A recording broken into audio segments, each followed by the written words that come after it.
Blog Talk Radio.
And his unfortunate knockout this past weekend in Macau, China, I was going to use For Those About to Rock as our theme song for the 411 album music review podcast. And as I started to think, For Those About to Rock, I remembered, hey, wait a minute, Clutch has a song, and Clutch is my favorite band. Clutch has a song called Who Wants to Rock? And I thought, well, that just says it all, doesn't it? Hello, I am the mandated reporter, and frankly, I'm mortified, Mr. Mark Radulich, and this is the 411 Music Zone Album Review Podcast. Boy, it's a mouthful, isn't it? And, of course, joining me, as he did 2 weeks ago, my main man from the 411 Music Zone, Mr. Robert Cooper. How you doing? Well, I'm not doing too shabby. I think I'm feeling a little better than Rich Franklin's chin right now. His chin, his face, his eyes, his glavin, everything. It all got hit. I saw that fight. No, I didn't see it live, but I was up at like 9 o'clock, so I watched that whole event on Fuel. Sat down and like, this is going to be a good fight.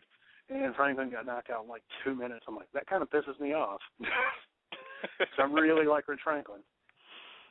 That was like several hours of foreplay and a minute of sex. It really was. It was just like, hey, we're finally, no, it's over. What happened? It's calm yourself. Yeah. Nope, we're done. Yeah, the rest of the event was kind of, As the picture I put on my coverage for that fight, it was, but it's on Fox, which is great radio when the whole thing behind that quote is a face you do at the end of it. Visuals. Very important to radio. All right, let's. Somebody out there is listening to this going, when am I going to talk about music? All right. Everyone calm down. Keep your shirt on. So last week, a couple of weeks ago, we did a podcast. We talked about the new Death Clock album, and, I was all set to do all kinds of metal. More metal, because nobody else from the Music Zone had any ideas. Hey, I was willing to talk about the new Taylor Swift. I was willing to... Hell no. I'm willing to give anything a try here, I'll experiment. I'm not a Nazi. We can talk about anything on this show, but nobody else from the Music Zone stepped up and said, hey, let's talk about this album. But Robert Cooper was there for me, and he said, hey, listen, metal's is good. Metal's great and all that, but let's talk about this supergroup, this blues rock supergroup, called Black Country Communion. Now, I had never heard of Black Country Communion before, but when Robert Cooper suggested it, I said, hey, I'll give him a shot. Turns out their new album, Afterglow, which we're going to review for you now, is freaking awesome. So, Robert, why don't you tell us how you came to Black Country Communion, what you know about them? Well, I was watching That Metal Show, which comes on VH1 Classics. It's a pretty good show, and they always have an album, like a pick of the week, which is album, DVD, something like hard rock, heavy metal. And they were advertising this band, Black Country Communion. I never heard of. So buddy of mine buys it like a few months later. I listen to it and I fall in love with it. Like the band is definitely a super group. On vocals you have Glenn Hughes, he plays bass. He was in he was in the 70s Deep Purple. He's done solo work. He was even in Sabbath for like a cup of coffee. And, who wasn't in Sabbath? Jesus Christ, everybody was in Sabbath at one point. See, who wasn't in Sabbath? No, you're probably right. Everybody was. Let's see. You have Glenn Hughes. Sabbath and then was like on, the NWO of music. Everybody had a cup of coffee in that band at one point. Yeah. Tony Martin said Jeff Jarrett. So Glenn Hughes was in Deep Purple, a little bit of Black Sabbath, Trapeze. Talk a little bit about you got Joe Bonamassa, who I believe was in Bloodline, and then I think he had his own solo work. But talk a little bit about Mr. Jason Bonham, son of the great John Bonham of Led Zeppelin. Oh yeah, he's I don't really know if he's done anything. I think he has done some bands. I've just not heard him, but he's a very good drummer, which I guess it's in his blood. But yeah, he's a very good drummer. And then I'll get back to Joe because I love Joe Bonamassa. But on keyboards you have Derek Sherinian, who used to do keyboards in Dream Theater, which I'm sure, as everybody knows, has pretty good keyboards. Dream Theater is an awesome band, but I have a confession that I'm going to share with you. As much as I love prog, and I don't mean the city, I mean like prog rock, as much as I love that sound and how it's used in various kinds of metal subgenres and the actual progressive rock music itself, I hate Dream Theater. Never liked them. I know. How do I like prog and not like Dream Theater? I don't know. It's kind of like for the same reason I don't like Tool. Everybody I knew liked them, and I couldn't deal with it.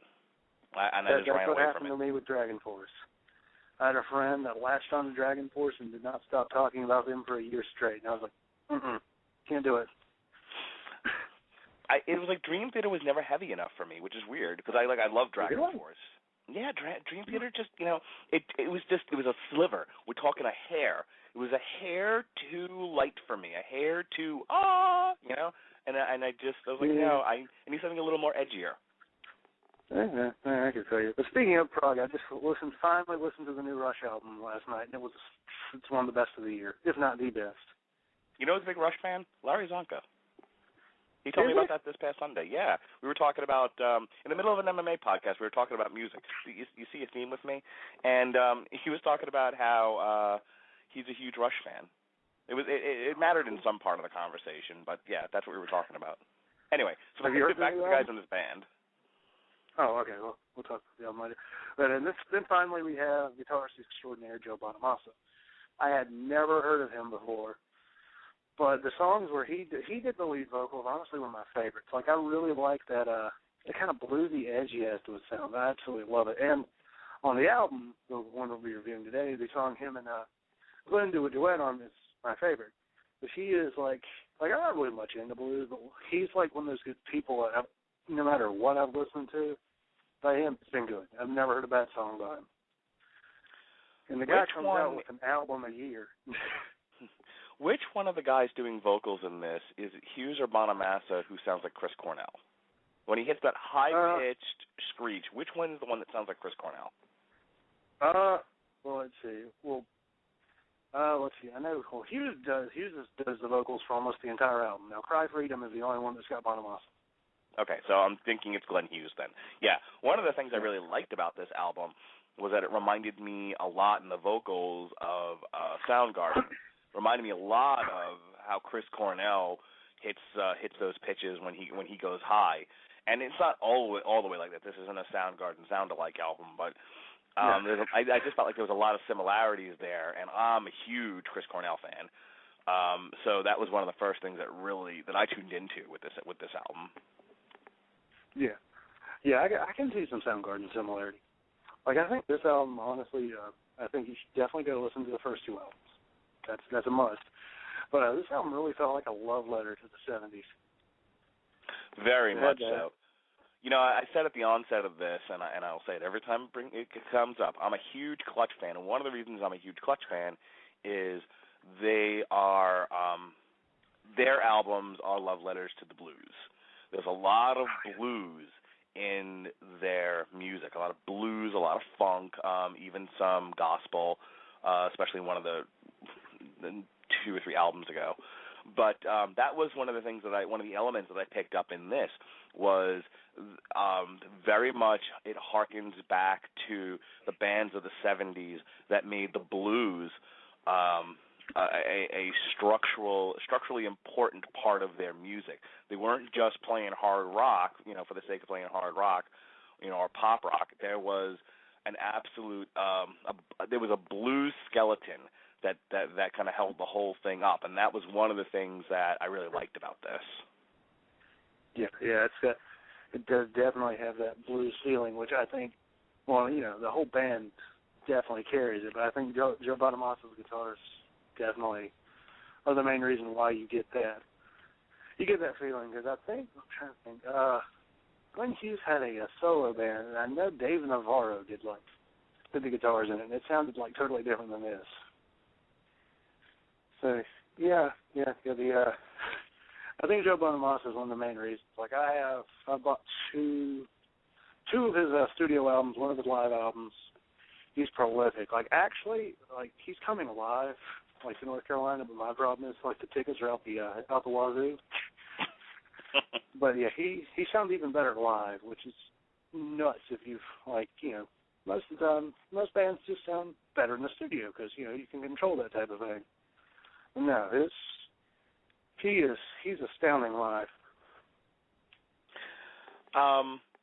One of the things also that I picked up on it, and it's the blues element, but it's that sort of grungy guitar riffs, very, very kind of like crunchy music. Kind of reminds me of the stuff that came out of Seattle in the '90s, but harder, and it doesn't make me think that these guys all need a hug. They actually said in writing Afterglow, which we're going to hear some snippets of that in just a moment, but in writing Afterglow, they were looking for sort of a dark tone, which I guess was a departure from their first 2 albums. You can speak a little bit more intelligently to that than I can. But they were looking for more of a dark tone, and they found it. But it's dark without being depressing. Yeah, because the first 2, while they had some like really dark, heavy songs, like actually one of the songs is my text ringtone.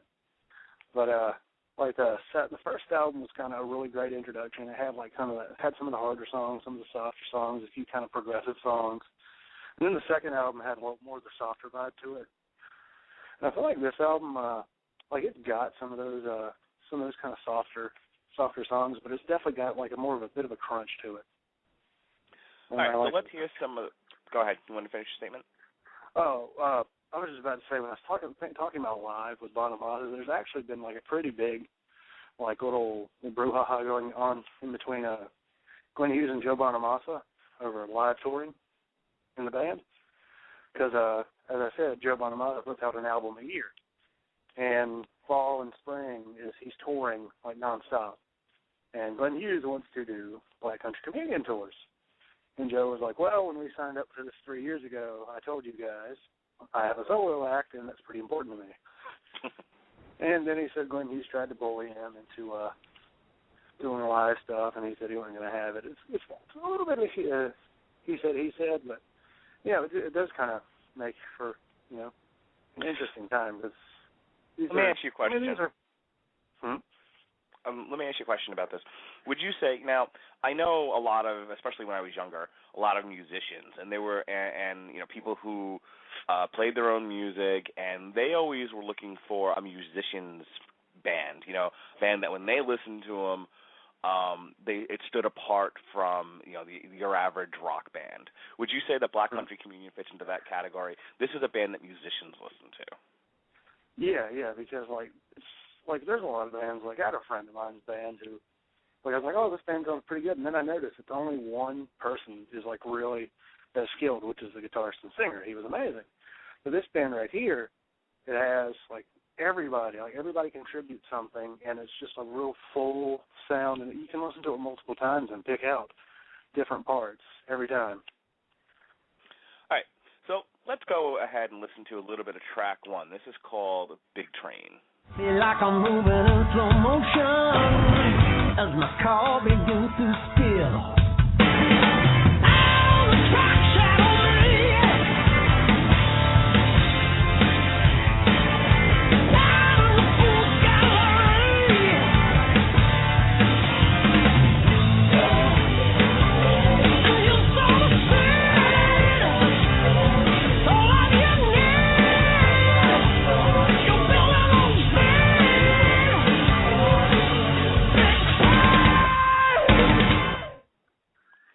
My first thought when I heard this, and I listened to it straight through, as I do, driving to work and while I'm at my desk and stuff, and I didn't know who was in the band. I went into this sort of just with a completely open mind. I didn't read about it. I was like, let me just go. There's a word for this in therapy, and I don't remember what it is. It's like tabula rasa or something like that, or just blank slate. Tabula rasa. Yes, and. So when I heard the vocals, I said, this sounds like Chris Cornell. I know it's not Chris Cornell, but it sounds like Chris Cornell. And then I thought, I know this is supposed to be like a super group of musicians. I'm wondering if it's the singer from AC/DC. No, I don't think it's Brian Johnson. but you might see how I came to that conclusion. I was like, is that Brian Johnson? I don't know. It's got that raspy voice. What'd you think of Big Train? Big Train's a song I like. I thought it was a very good opener for this album, and for anybody who, like yourself, has not listened to the band before. Like, it kind of just introduced you to Black Country Communion. It's kind of got that heavy tone. It's got a good riff. It's kind of catchy. It's got a real good solo in the middle. And again, that's a common theme with Joe Bonamassa. Good solos. It's got it's basically, I think it's kind of a straightforward song. It's not one of their more crazy ones, but it's still very good. It's a very, very good introduction to the band. Yeah, I would agree. It gets you going right away. I mean, some bands they kind of mess around in the beginning, and it's weird. So the way putting together an album, as far as what track comes first, is very, very important because you can lose people almost instantly. Kind of a funny story about that. When Load came out, Metallica's Load, or as many fans call it, Load of Crap. And then Reload of Crap came out. And then Reload of Crap came out. That's right. I was working in a record store, and I got it. They had sent us an advance copy, and I went to go play it. Put it in. We had a 6 CD changer. Remember that? Remember when there used to be CDs, folks? Well, we had a 6 CD changer. It was very interesting. It was before MP3s. Oh, I had one. Oh, yeah, wow. It was next to 8-track. Oh, snap. I don't have one of those. Anywho, so I hit play, and the first thing that comes on is like this really, really sweet sounding pop song, kind of folkish, and I'm just like, what the hell is this? And I remember hearing like, they said that Metallica kind of changed their sound up for Load and Reload, so get ready to hear something that you never heard before from Metallica. And they were right. It was nothing I'd ever heard from Metallica before. It didn't sound like James Hetfield at all. I go to the next track, and it's more of the same. And I suddenly realize, oh, shit, that's not Metallica. That's, Cat Stevens. I was about to say, I'm like, I know Load's not exactly everybody's favorite, but I thought Ain't My Bitch was a pretty good opening. Yeah, it turns out Cat Stevens. Whoops, my bad.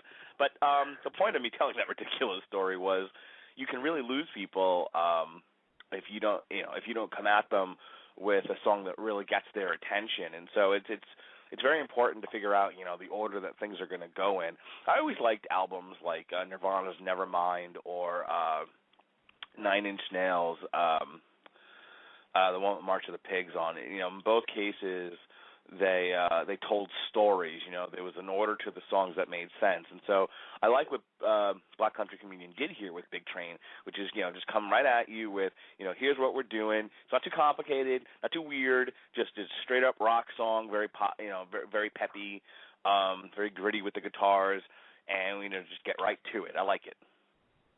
Yeah, that is pretty good. All right. I don't know if well, go ahead. No, I don't. Go ahead. Oh, okay. I was just about to say, like, I'm not exactly sure if it fits into that concept album stage, but it is very true. It's a very good, very good opener, and I think what this album does that some other albums don't do, like there's one album by Forgotten Tomb, which is some random black metal band, but like the first single came out, and I was so excited because it was a really awesome song, and I read all the reviews, and like, yeah, first song is the best. I think that is the problem if you do have a really good song at the beginning. You have to be able to back it up with the rest of the album, which this album does. If you put out Girls, Girls, Girls, and that's the only good song on there, you don't have a good album. No. Well, then again, some people are like, oh, yeah, it's got Girls, Girls, Girls. It has to be a good album. I love the story of Motley Crue making that album that was basically, on one song and a bunch of filler. Oh, yeah, you can sell a lot of albums based off of that. That's almost how the entire pop music genre survives. Let's move on to track 2. Now, this one I really, really liked, and so I have a lot to say about it once we get done hearing it. This is Your Time, track 2. You'll find nowhere for a coffee ride. You know that life ain't no race. This is your time. It's in your hands. This is your time to make your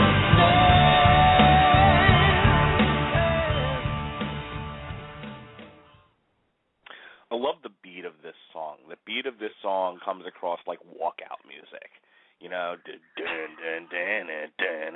it's not like the lyrics or anything like I'm gonna kick your ass or anything like that. But I like that smooth chorus. When he gets to This Is Your Time.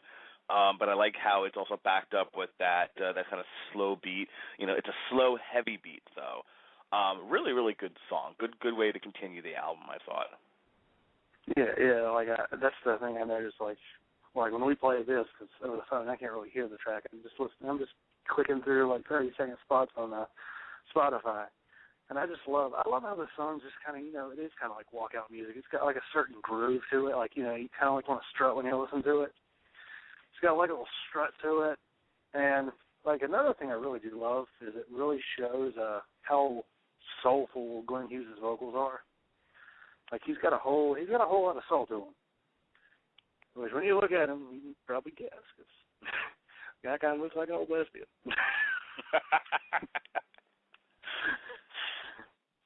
My wife and I were having a conversation recently.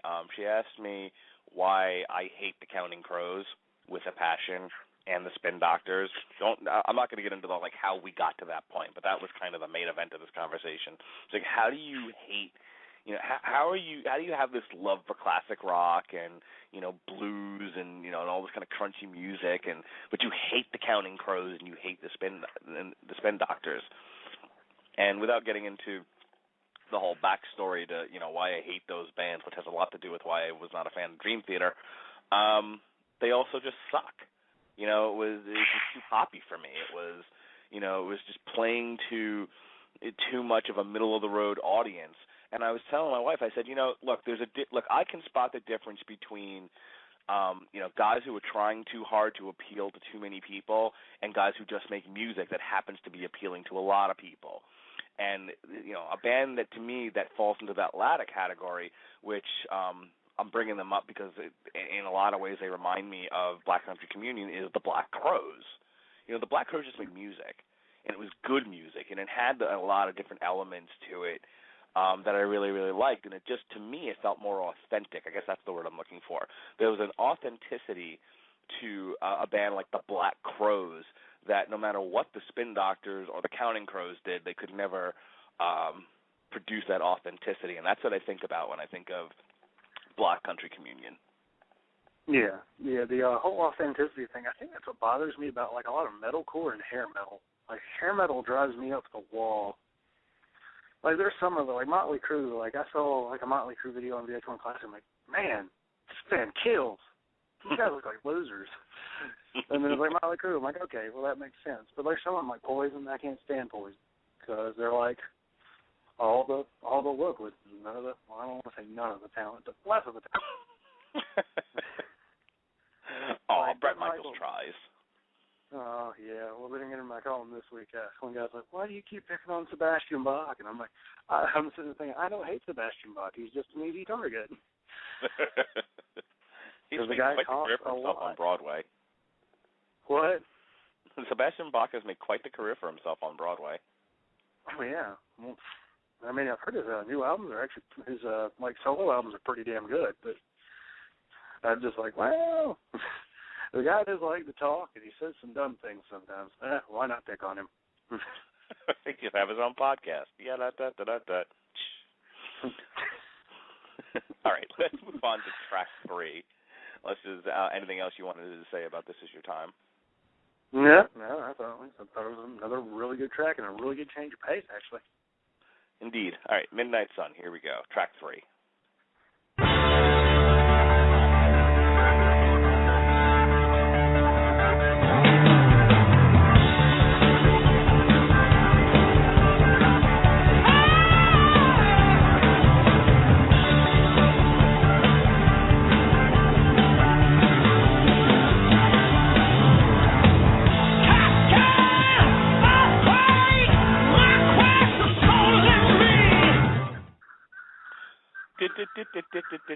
Where are they stealing that from? Where is the keyboard? The Who? Keyboard, thank you.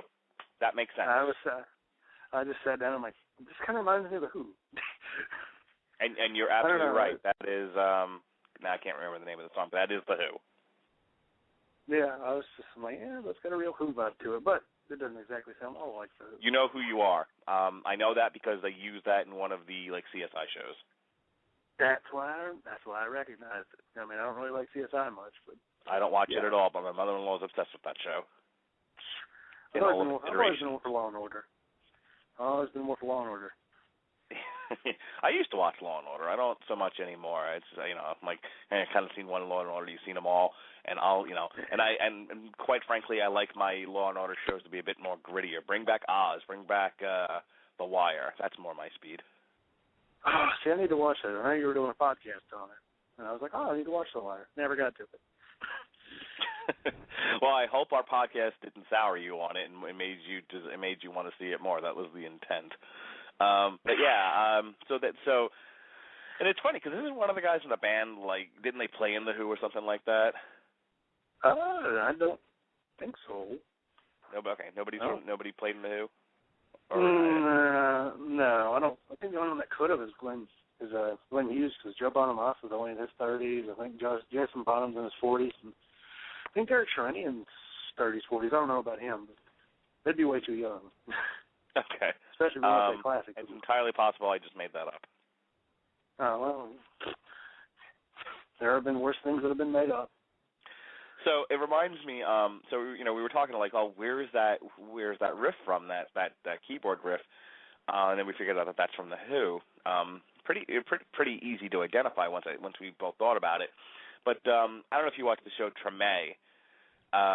Last season they had a character who is named Annie T, and she's saying that her mentor is telling her if she really wants to make it as a musician, she's going to need to write her own original material. So she sits down and she writes a song, and it's very, very pretty, and she's playing it on acoustic guitar, and it's just fantastic. She sings it for Steve Zahn, who is her boyfriend, and his friend is sitting there, and he's kind of looking at him, and he's just trying to giving him eyes say something. You need to tell her what she's done here. And he's like, no, shut up, don't mess this up for her. So in a different scene, she's playing it for her mentor, and he looked at her and goes, that was fantastic. When you steal big. And she's like, wait, what? She was like, yeah, that was Don't Think Twice. Yeah, that reminds me. I don't know if you ever watched Malcolm in the Middle. I know of the show. I never really watched it. Well, the main character, Malcolm, some super genius who can do everything right, but apparently he can't do music, so he's trying to prove to his family that he can, be all sensitive and play and create music. So after painstaking, the whole episode, Tim trying to figure out a song. So at the end of it, he sits down and just strums through it and sings along. And then his brother goes, "Hey, doesn't that kind of remind me of something?" And his brother goes, "Yeah." And he goes, "Meow, meow, meow, meow." He stole the Meow Mix jingle.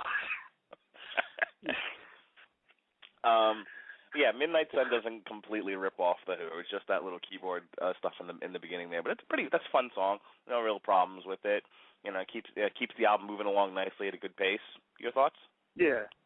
I think it's kind of it's a very very blatant homage to the Who at the beginning. But I think the one thing the two things I like, again, I always loved the solo. I thought the solo was was very well done, dude. And then I thought the chorus just was like so catchy. Like that's like, as I was skipping through this, just looking at it, I'm like, man, that is a catchy chorus. I really dig it. How did the chorus go again? Do you recall? Hold on. I'm going to play it again for you. Do you have a little bit of time? I don't know. I can just about to go back here for a sec. Sound of the midnight sun, changing myself. Yeah, it's like da da da da da da da da da.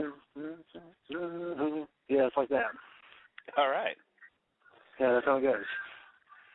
All right. Yeah, that was the one thing that stood out to me was the keyboard in the song, but but the whole thing is good. So it wasn't one of the ones that necessarily jumped out at me though.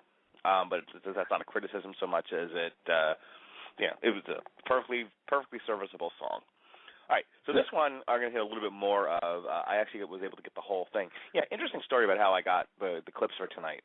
Normally I go on YouTube and I just find the video of it and I rip the sound out of the video. There's nothing. I've looked. Yeah. Confessor is the only one. Yep, exactly. So I have all of Confessor, which is track 4 on this album. They are actually giving that away. If you went to the Black Country Communion site, you can actually download for free the entire track of Confessor. But all the other songs, the reason why you're getting these only 30-second clips as opposed to what I did with Death Clock, which were about a minute or so, is because that's all they will allow. I couldn't find nothing on YouTube for this. They were very, very, very protective of their intellectual copyright, and that is, of course, their right. You know, they beat me to the punch, and if other bands start to do this, this is going to be a very different show. Anyway, here it is. This is Confessor.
Tune. A little bit of Toys in the Attic in the beginning. I don't know if you picked that up. Yeah, most of them. Isn't that Aerosmith, Toys in the Attic? Yeah, if you listen to the beginning of that again, there's that bass line's a little bit of Toys in the Attic. You know, again. Go ahead. I know. No, I was just about to say, Aerosmith is one of those bands, like, you know, I hear it on the radio, but I've never really listened to much of them. So it was kind of a cardinal sin, but... Oh, really? I'm actually more familiar with the old 70s Aerosmith than I am with any of their new stuff. I don't think I listen. I think after like 9 lives or whatever, I was pretty much done with Aerosmith. I'm like, yeah, I can't do this anymore. Yeah, I had to listen to one of the songs I filled in like the last second on the Buy or Sell, and I was like, oh, this song, it's got a pretty good energy. I like it. And then, it was incredibly repetitive, which is what I bitched about all the other songs for. But I was like, yeah, this one makes it work. Actually, I have a correction. I heard the album is. The last album I heard by Aerosmith was Honkin' on Bobo, and I listened to Honkin' on Bobo because of what it was. It was a bunch of blues covers.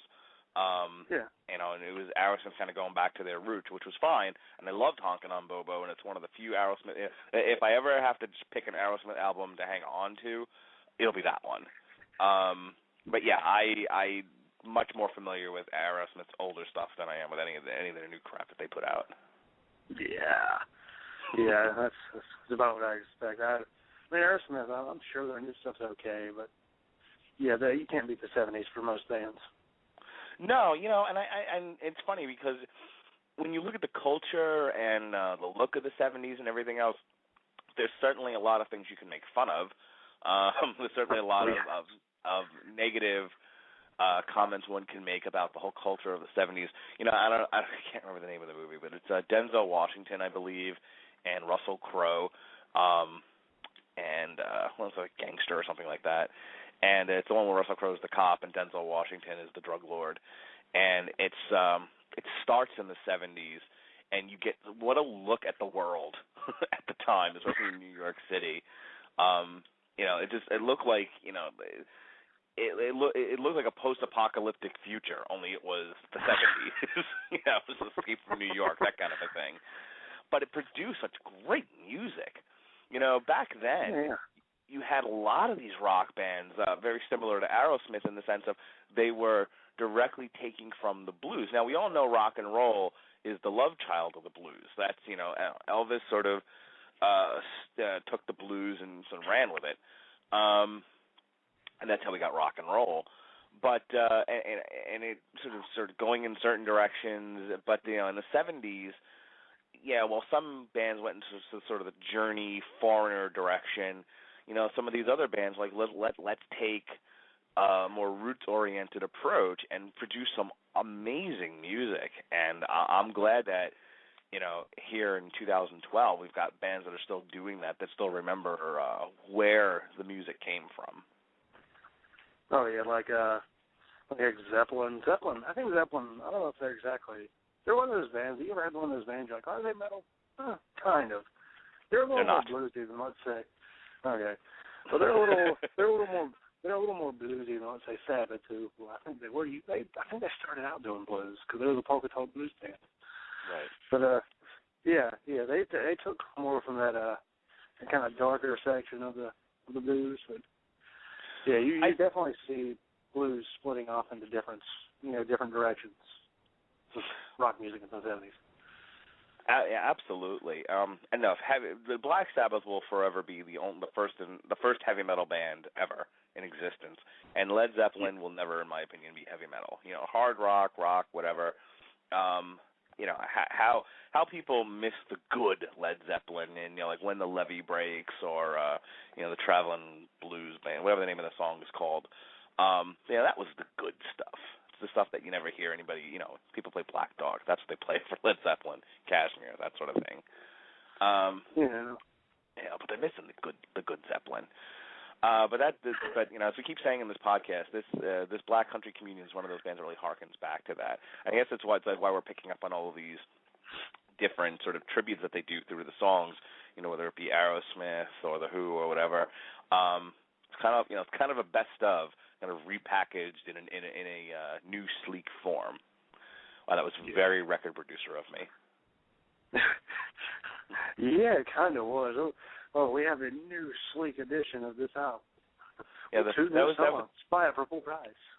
That was definitely music douche. Sorry. Oh, trust me, I know some people who could be music douche. The metal hipsters, the ones that say false metal all the time. Death to false metal. Like, good. Yeah, I mean, I love those guys. They're really cool, but like, you just kind of got to ignore the like obnoxious hatred of things that aren't true metal. That's right. All right, so here's something that isn't true metal. This is track 5. This is the title track of this album. This is called Afterglow.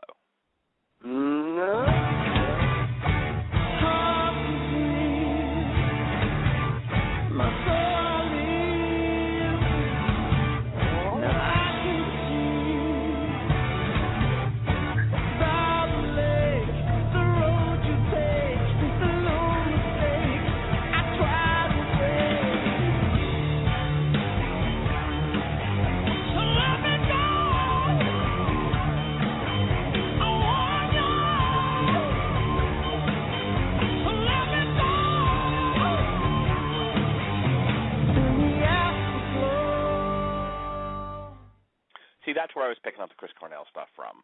You know, when he was... And actually, we skipped the track. Did we? No, we went from... Yeah, we skipped Cry Freedom, which was my favorite track. Really? Did I? I thought I did this in order. Yeah, number 5 was Cry Freedom. We were like, this is number 5. Like, no, it's not. I was wondering, like, why is he talking? Hang on. Sorry. No. If I messed up, I messed up. I went by their... this is great radio, by the way. I went by with the track listing on the... holy shit, you're right. Confessor was 4. Cry Freedom was 5. Afterglow was 6. I misnumbered them. Whoops. Oh well. We'll just keep going. It's fine. That's fine. Yes, we can always backtrack here. So skipping to number 6, the title track, Afterglow. Sounds a little like Chris Cornell. Your witness. Yeah, a little bit. I got a little Chris Cornell vibe to his vocals. Well, technically, Chris Cornell has a Glenn Hughes vibe to him, but I'm not going to get into that. So what did you think of the title track? Oh, I liked it. I thought it had kind of a slow, but it was kind of I don't want to say doomy. It's not doomy, but it had that it kind of feel that like the same way doom metal has, like it's slow, but it's just heavy. Mhm. It has that slow, heavy feel to it, like not doom metal, but it's still slow, heavy, kind of a good headbanger. Which for an album, there's not many good headbangers on their album. Like I don't expect good headbangers. They're more hard rock than metal. This is one of those you can just sit down and just kind of headbang along to. Yeah, that.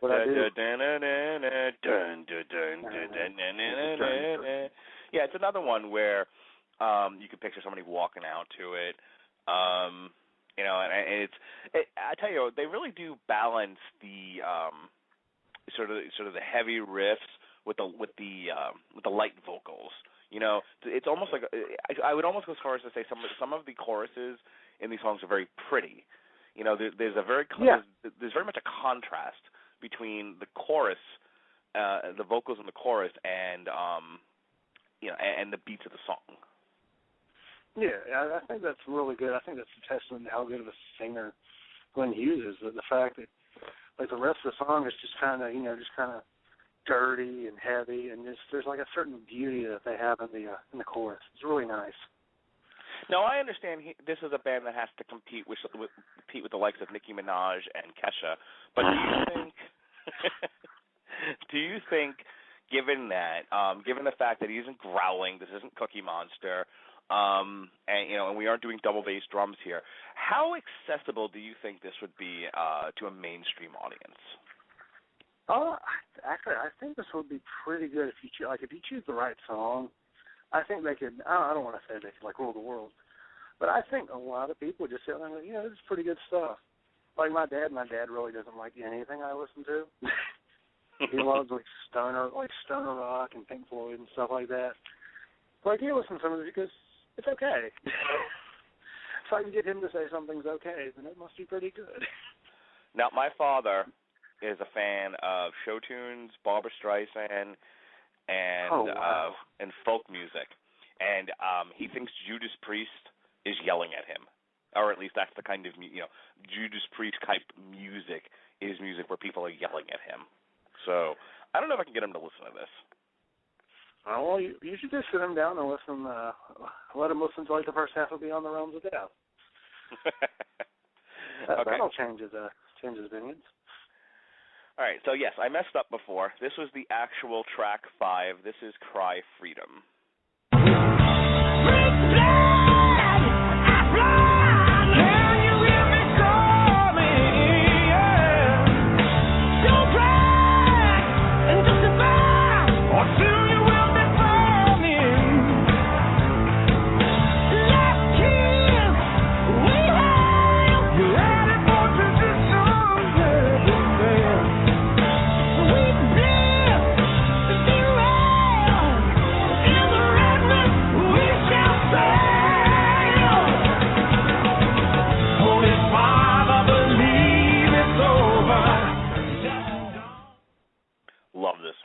Love it, love it, Oh, love it. Yeah. Feels like theme music to opening to a show or a movie or something. Oh yeah, and you can hear why I love Joe Bonamassa so much. He's that he's kind of that mellow, kind of lower mellow voice that you hear going along with Glenn Hughes. I think he brings a really good contrast to Glenn Hughes too. Now, in what way do you think that he brings a good contrast to Glenn Hughes? What is it about his voice that's so distinct? Like Glenn Hughes is like he's kind of got more of that. I don't want to say he's got a really gravelly, but he's got a little gravel to him.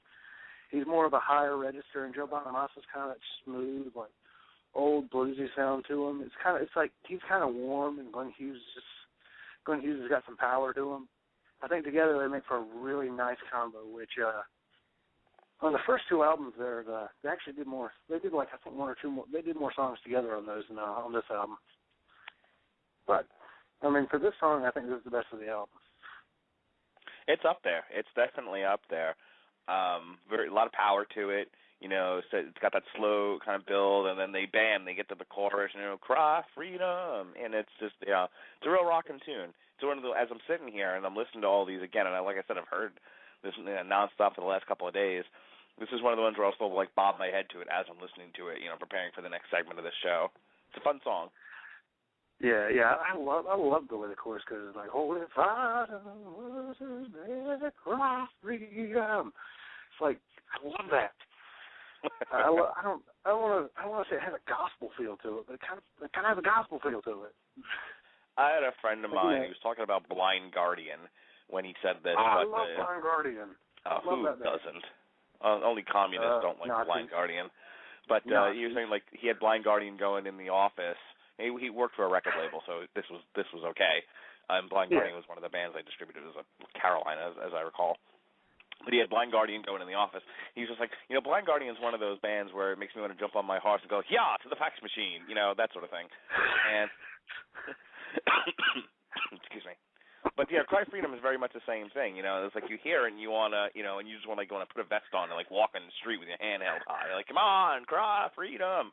Either that or Mel Gibson needs to ride past you and and growl into the camera. It kind of makes me want to get off my ass and go and do something. Exactly.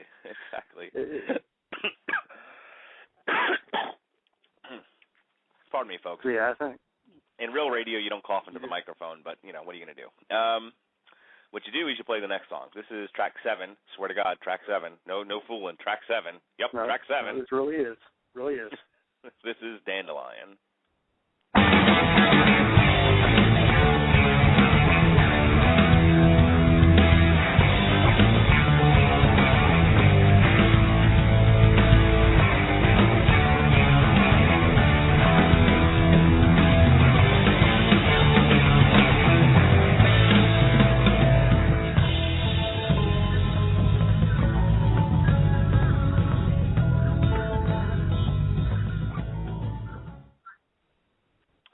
There it is.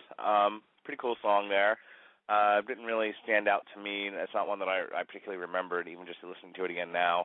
It's there. It's cool. I like it. Yeah. I kind of like the feel that it had, and I must give them credit for making a song called Dandelion pretty badass. In terms of the song called Dandelion. I had more of that. It's more of that kind of the heavy and then the mellow. I liked how it started. It had the heavy vibe to it, and then it kind of went to that kind of folky, bluesy part to it. It's a song with a story. It takes you on a journey. Kind of like every Blind Guardian song. Exactly, like every Blind Guardian song. All right, we're going to move right along here to track 8. This is The Circle.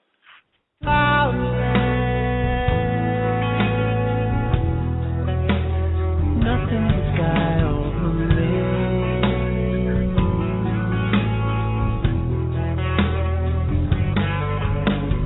Peaceful rain.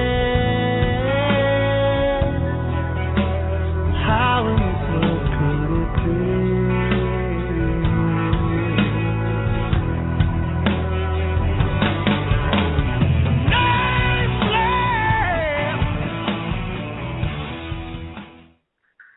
I could listen listen to that the whole way through for the rest of this show. That's a badass song. Oh, it's so great. It does kind of feel like it's going to be the ballad of it, of the whole album. Like it does kind of have that little, oh no, and it's not going to be some cheesy, every rose has its thorn. I hate that song. Oh, goodness gracious. Leave Poison alone. They've done nothing to you. No, I had to play Talk Dirty to Me on Guitar Hero 3 like 40 times in a row. I don't see what you're complaining about. I get like war flashbacks because I had to keep playing that over and over.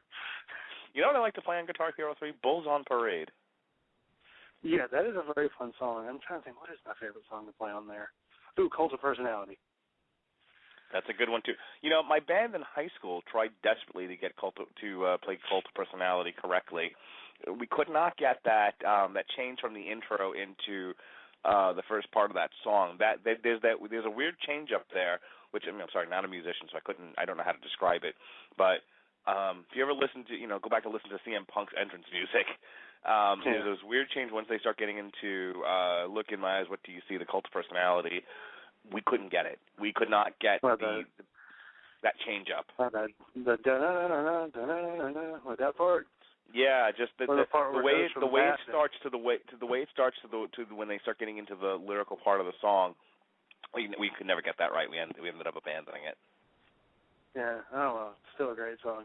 But anyways, I love how we've tangented through almost through the whole hour.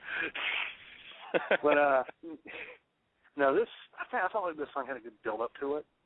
Like it still had that bluesy part, but around the end, after the solo, you just had Glenn Hughes just wailing away.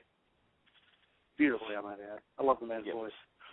I love the build up to it. I like how I like how it starts in there, and then it gets heavier as it gets on, and then back again, and you're just kind of up and down.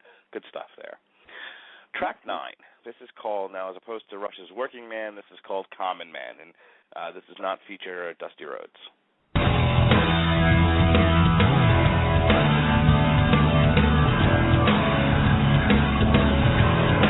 No one will help me make it through the night. No one will hear me listen to the light. You are the reason I'm here today.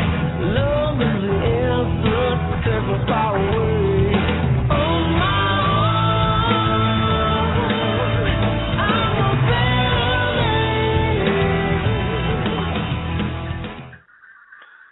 You know what's funny? I made a joke there about, this is not Rush's Working Man, but then as soon as it started up, I'm like, I hear a little Working Man in there. Well, surprise. Maybe there's a reason they called it this. Yeah, this was another song that I really like. I mean, you're going to hear that for the rest of the song. Like, I don't think there's a bad song on this album. But this is another one that it kind of started out differently than the way it ended. Like you kind of went from that, you find more of a Glenn Hughes lower register, which I was still surprised to hear. Kind of hear more of his lower register, and then it kind of starts going up towards the chorus, and then, it just keeps building with that. There's a lot of build up to these last two songs. Indeed. Unfortunately, I couldn't get The Crawl, which is an awesome, pretty heavy, very, very crunchy song. One of the heavier songs on the album. They really, instead of playing kind of a something in the way like Nirvana does, and kind of going out very lightly, they went out like with their almost heaviest song, I think. And unfortunately, I hope that piques your curiosity to go out and get the album, or at least go and listen to it, because you're not going to hear it tonight. Couldn't get a copy of it. It's the one song. There's still one more. We're going to play one more song before we're done here. But the very last song on the album, I'm just telling you right now, I didn't get a copy of it. I couldn't. Every time I went to go download it, it kept bringing me back to The Confessor. Yeah. In the meantime, here is the last song we're going to play on this, and then we're going to start to close out. From Black Country Communion's Afterglow, this is track 10, The Giver.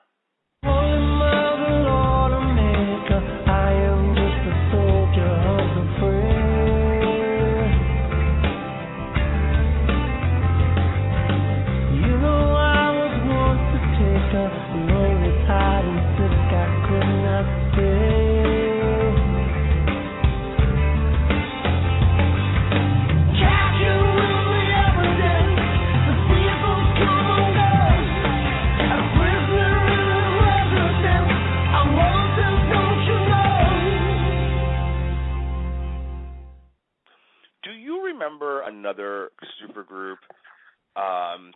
Jelly Jam. It was Ty Tabor of King's X, Rod Morgenstern of the Dixie Dregs and Winger, and then John Young of Dream Theater. That's totally what that reminded me of. I've never heard of them. You've never heard of the Jelly Jam? No, I have never heard of the Jelly Jam. Okay, when we're done, you have homework.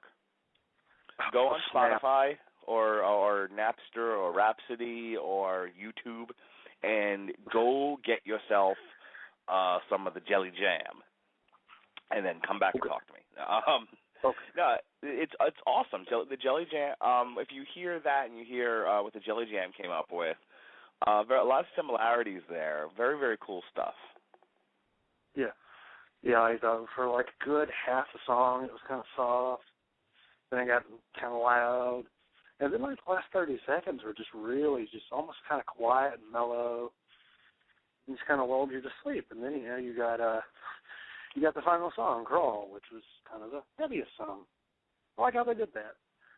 Kind of lull you into a sense of security. And then, like one of those shot videos on the internet.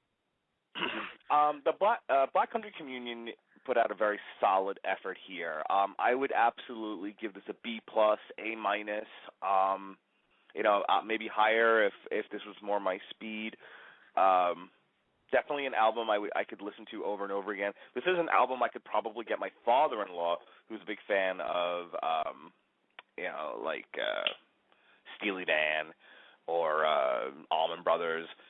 Someone who isn't afraid of Judas Priest like my dad is.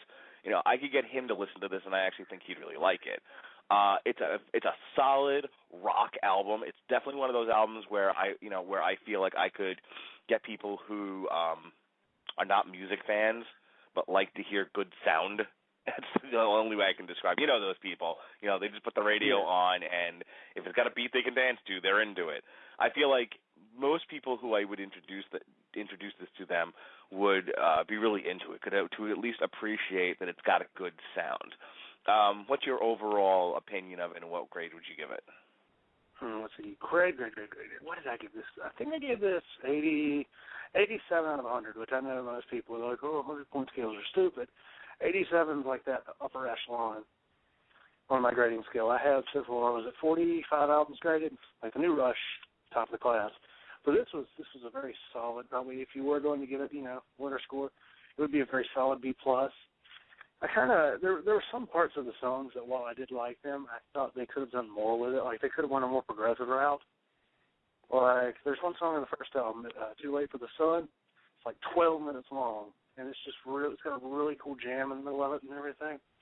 Kind of felt they could have accessed more of that progressive, like something a little different to it. But like for what we got, I love this album. Come Christmas, I might actually buy it, and I never buy a CD. Well, I buy CDs, but I buy them used.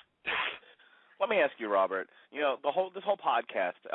If someone could come up with a theme for it, it'd be tribute to other songs and bands. We kept saying like, I hear a little Who in there. I hear a little Toys in the Attic. I heard the Jelly Jam. Go get the Jelly Jam. Everyone needs to go get the Jelly Jam. But do you think that takes away from the overall product, or it enhances it, or it just kind of is? What's your take on bands that are, I would say blatantly in this case, stealing riffs from other songs?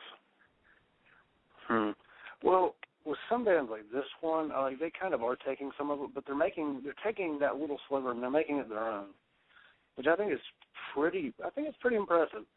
There are some bands that you just hear them blatantly just steal the riff, and they don't really do anything. They don't make it anything special.